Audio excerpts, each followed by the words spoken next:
వాడు ఈ విషయములను ఆలోచించు. బుద్ధిమంతుడు అంటే ఈ విషయాలన్నింటి గురించి ఆలోచిస్తారంటండి, దేవుడి గురించి ఆలోచిస్తారంటండి. దేవుని ఆలోచనలు తెలుసుకొని దేవుని పట్ల భయభక్తులు కలిగి దేవుని పట్ల ప్రేమ కలిగి ఆలోచింపజేస్తారండి. ఇంకా చెప్పించండి. యెహోవా కృపాక్షేమలను జనులు తలపోయేదురు కాక.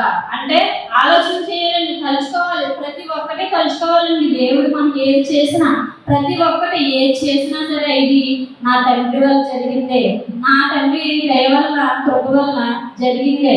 లేదంటే నేను ఏ పర్వాన్ని నేను చేయగలుగునా, నేను చేయలేను. ఈ రోజు ఇలా మాట్లాడుతున్నానంటే అది దేవుడి దయ వల్లనండి.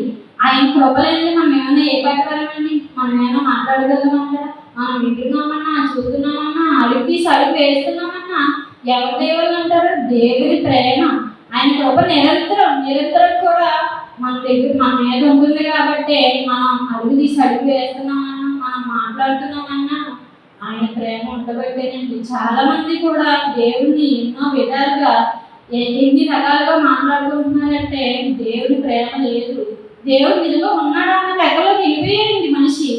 అసలు దేవుడు ఉన్నాడా అన్న లెక్కలో అసలు ఎలా వెళ్ళిపోతున్నారు నాకు ఇప్పటికీ అర్థం కావట్లేదు. అసలు మనం అసలు మనిషి ఉన్నాడు అంటే అది దేవుని ప్రేమ పట్టే. ఆయన అనుకున్నారు కాబట్టి మనం వచ్చాం. అసలు మరి దేవుడు లేడని అసలు ఎలాగ అంటున్నాడో మనిషి నాకు ఇప్పటికీ అర్థం కావట్లేదండి. దేవుడు లేడు, ఎవరు కోరి నుంచి వచ్చామని చెప్పేసి ఏదో పిచ్చి పిచ్చిగా మాట్లాడుకుంటున్నారు. చెప్పిన వాళ్ళకు కూడా తెలుసు దేవుడి నుంచి వచ్చామని.